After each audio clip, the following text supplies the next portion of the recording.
Associative thinking, Xiefeng, being able to grasp a particular phenomenon in the natural world, and then through that phenomenon, draw analogies, make inferences, and establish connections with other related factors is called associative thinking. The most typical example of associative thinking is Newton, Apple, universal gravitation. Newton, observing the common natural phenomenon of an apple falling to the ground, associated it with gravity. From gravity, he made connections to factors such as mass, velocity, and spatial distance, and subsequently derived the three laws of motion. This is an example of associative thinking. The phenomenon of swirling water in a bathtub drain can be associated with the direction of Earth's magnetic field lines. The spiraling ascent of a bean vine can be associated with the direction of celestial bodies' movement. The natural phenomenon of wood floating and iron sinking on the water surface can be associated with buoyancy and the shipbuilding industry. The discontinuity observed in certain events can be associated with quantum mechanics. The concepts of motion, mass, and gravity can be associated with the curvature of space-time. The role of consciousness can be associated with the holographic nature of the universe, and so on. All of these examples fall under the category of associative thinking. A qualified detective can deduce the character traits, motives, and whereabouts of the parties involved from the smallest clues. A qualified forensic expert can infer the physical characteristics, facial expressions, and even the appearance and attire of the perpetrator from the victim's injuries and facial expressions. A qualified traditional Chinese medicine practitioner can identify internal organ disorders based on a patient's complexion. A qualified fortune teller, based on a person's facial features, can make predictions about their past actions, future fortunes, and misfortunes. A qualified feng shui master can assess the quality of a person's living environment based on their handwriting and habitual movements. A qualified politician can anticipate a dynasty's transition and the arrival of a new era based on common psychological and behavioral patterns among people. A qualified economist can predict stock market fluctuations, the future economic development of a company or a nation based on specific events.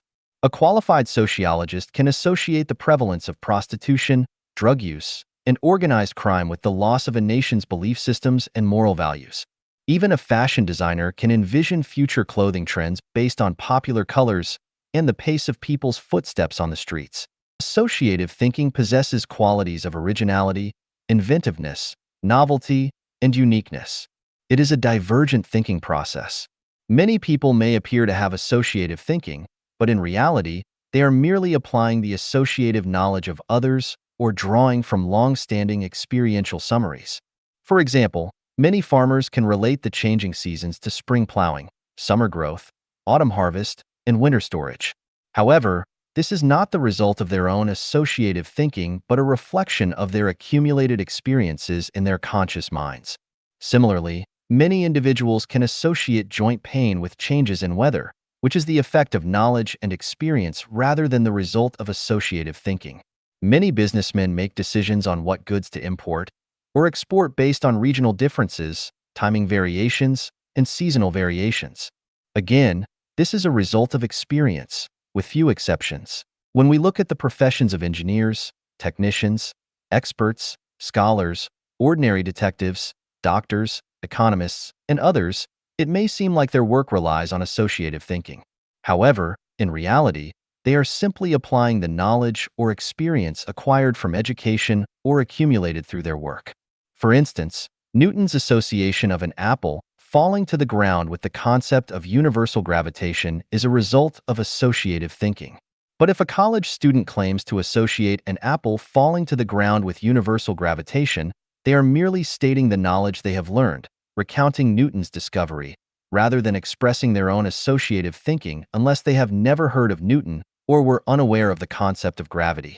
Strictly speaking, associative thinking refers to the type of thinking that leads to new discoveries, inventions, creations, and theories. In this sense, individuals who possess associative thinking are primarily scientists, inventors, forensic experts, traditional Chinese medicine practitioners, fortune tellers, feng shui masters, exceptional politicians, military strategists, and engineers or technicians who can develop new products to some extent. The individuals who primarily drive the slow progression of human civilization are those who possess the ability of associative thinking. Without them, the civilized society we have today would not exist. Materialistic thinking is rigid thinking, while associative thinking is divergent thinking. It breaks free from the rigidity of materialistic thinking and surpasses the imitation and copying of image thinking. It directly extends its tentacles into unknown territories, leading to new discoveries and inventions and finding new pathways. However, associative thinking still falls far short of truly grasping the profound mysteries of the universe. I can see this point from the thinking of great scientists such as Newton, Einstein, Planck, Hawking, and others. I also see it in the efforts of scientists attempting to establish a unified field theory of the universe. For the entire human race, I hope to see a significant emergence of individuals with associative thinking abilities. This is because when it comes to transporting a 6-ton cargo from point A to point B, which is 800 kilometers away, an individual with associative thinking can simply drive a heavy truck and complete the task in a day. On the other hand, if we rely on individuals with material thinking, even if each person can carry 50 kilograms and walk 100 kilometers a day, it will still require 120 people and 8 days to accomplish the task. This approach would be wasteful, laborious, and inefficient. As for individuals with image thinking, they simply cannot achieve this task. From an artistic perspective, image thinking may be greater than material thinking. However, from a practical standpoint, when one is hungry, a steamed bun can provide sustenance, whereas a picture of a bun, no matter how realistic, cannot solve practical problems.